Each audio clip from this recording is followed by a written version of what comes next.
இது வந்து நேற்றுக்கான பிரேக்ஃபாஸ்ட்டு. பசங்களுக்கு வந்து லீவ் விட்டுட்டாங்கன்றதுனால நான் பாட்டுக்கு படுத்துட்டேன். எங்கள் வீட்டுக்கார் வந்து காலையில் பிரேக்ஃபாஸ்ட் என்ன பண்ணி கேட்டோன்னே பதிரி துடிச்சு, ஐயோ ஒரு ஆஃபீஸில் போய் சாப்பிட்டு பாருன்னு பார்த்தா கேட்டாரேன்னு கடகடன்னு இருந்துச்சு. ப்ரெட் இருந்தது.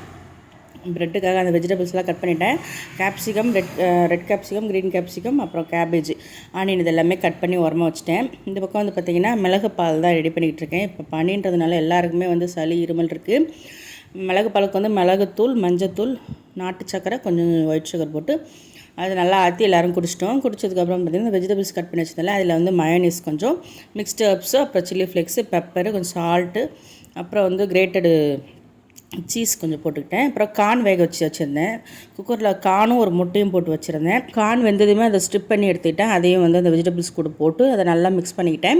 முட்டை வேக வச்சேன் இல்லையா, அதை வந்து தனியாக கட் பண்ணி எடுத்து அதை ஒரு பவுலில் போட்டு அந்த வெஜிடபிள்ஸ் கொஞ்சம் போட்டு மிக்ஸ் பண்ணி தனியாக ஹஸ்பண்டுக்கு கொடுத்துருப்போம். நாங்கள் வந்து வெஜிடபிள்ஸ் சாண்ட்விச் தான் சாப்பிட போகிறோம். ஹஸ்பண்டுக்கு தான் வந்து எக் சாண்ட்விச், அதனால் வந்து தனியாக போட்டேன். இன்றைக்கி எடுத்துருக்க நான் ப்ரெட்டு வந்து பார்த்திங்கன்னா மல்டிகிரெயின்ஸ் ப்ரெட்டு தான் எடுத்திருக்கேன். மல்டிகிரெயின்ஸ் ப்ரெட்டில் வந்து உள்ள ஸ்டஃபிங் உள்ளே வச்சு கொஞ்சம் பட்டர் போட்டு அதையும் தோசைக்கல் மேலே வச்சு அதுக்கு மேலே பட்டர் கொஞ்சம் வச்சு 2 பக்கம் போட்டு திருப்பி எடுத்திங்கன்னா சூப்பரான ஹெல்த்தியான பிரேக்ஃபாஸ்ட் ரெடிங்க. இந்த வீடியோ பிடிச்சிருந்தா லைக் பண்ணுங்கள். நாளைக்கு வீடியோவில் பார்க்கலாம். பை.